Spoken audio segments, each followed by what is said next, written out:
Alright, here's my tutorial for my solution to challenge number 1. It's pretty simple. It's 2 double lifts and a gaff card. And the gaff card is a mispipped card. And what I've done, how I made it, is I took the corner off an ace of diamonds. This is, ignore that. I took the corner off an ace of diamonds and I took the corner off a 7 of clubs and I pasted them together with some rubber cement. And I'm no gaff master.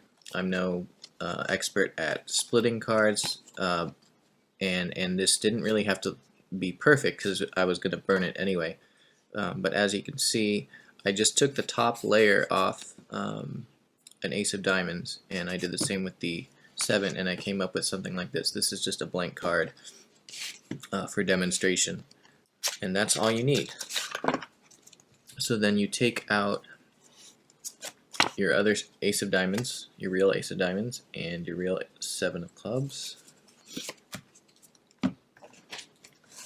and you're going to arrange it, if I remember correctly.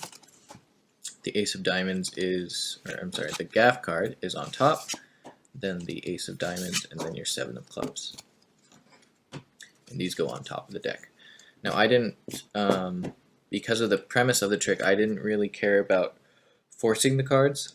I just display them because I don't think it's important to say, in the context of talking about marked cards, I didn't think it was important to, call out stop and then force the cards.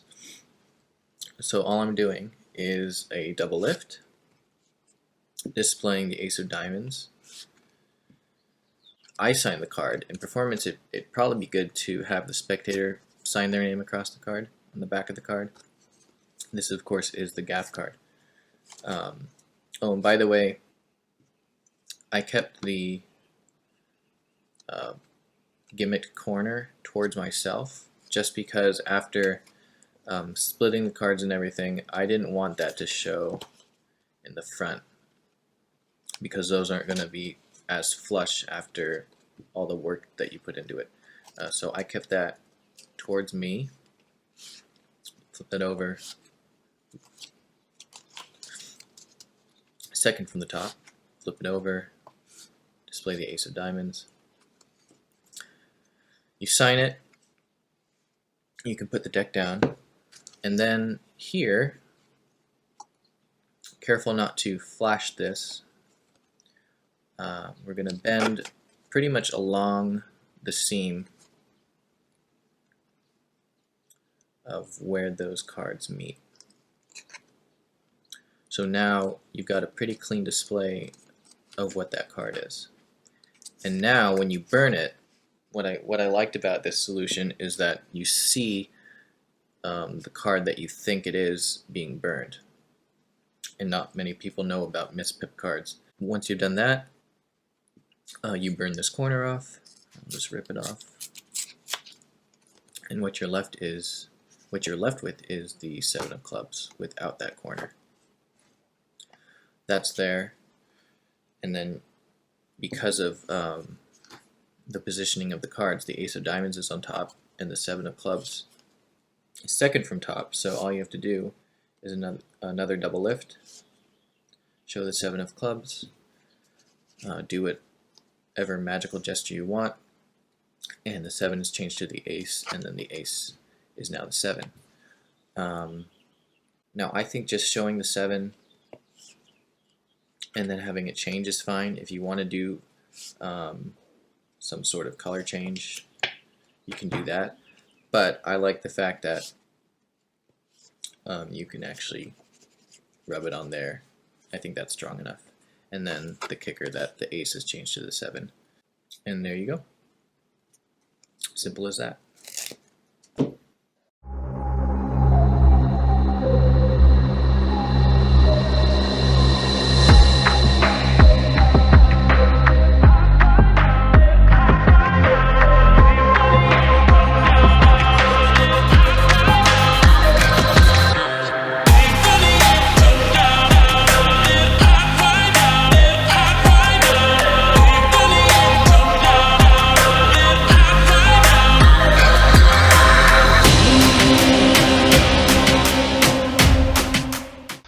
So, how did we accomplish that last trick? Well, it turns out, of course, there is a duplicate card. I know I said at the end of the trick there wasn't one, but there actually is. So, the setup we begin with is with one of the duplicates 4 cards down from the top, and the other duplicate 6 cards down from the top. So we're left in this kind of setup right here with the overexposure. There we go. And the only reason they're in those 2 positions is those are good positions for me to do a spread cull.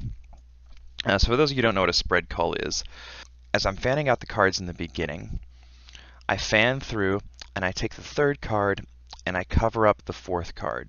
As I do that, my thumb goes on top, and then on the bottom, I use these fingers to peel the card under the spread, like so. So from the top, it looks kind of like this. I'm gonna spread through these cards, and by then I've got the card down here. I do the exact same thing with the other duplicate. Fan through, bottom cull. So now I've got 2 cards underneath the spread like this, and it's both the duplicates. Now when they touch a card, I don't really care what card they touch. I out jog it, and as I'm showing it, these fingers move the first duplicate underneath. So the first queen of diamonds goes underneath their chosen card into this hand, and then I peel their card up. So I've got one of the duplicates underneath of it here. And that leaves me with the other duplicate over here on top, or at least on the bottom of this hand. So I show the 5 of spades. I square up the 5 of spades, which is a random card, and as I'm coming back, this thumb is going to peel that card off. So now I've got a duplicate on top. So this hand has the queen of diamonds out here. I show their 5 of spades. I pull it back, and as I'm coming back, I peel off the other duplicate, and it moves to the top. So now on top, I've got duplicate, their first card, duplicate. From this position, I point at them and say, hey, are you afraid of fire?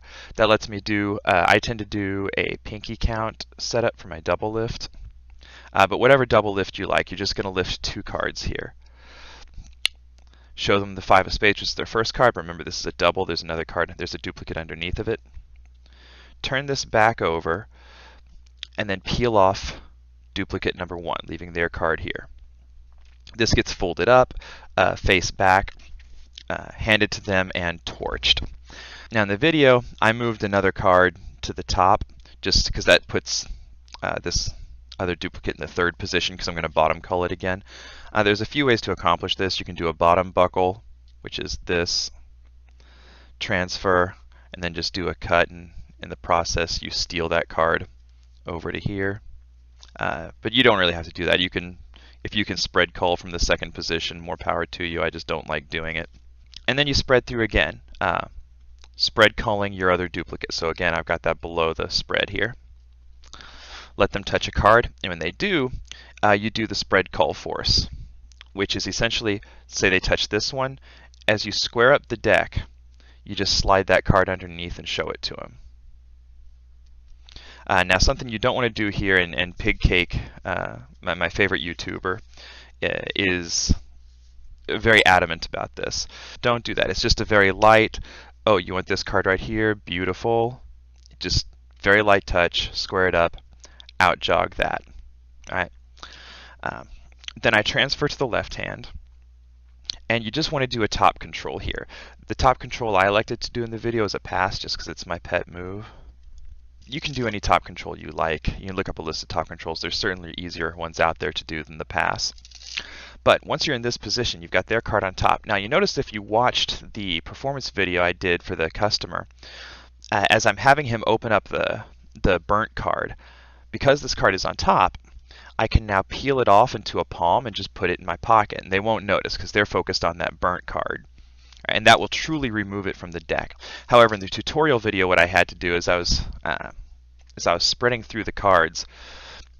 We found their card, took it out. I can't remember if it was maybe it was the 5 of spades. Okay, took their card out, and as you're fanning through to show there's no other duplicate, all you have to do is just not show the top card, which I've done like twice here.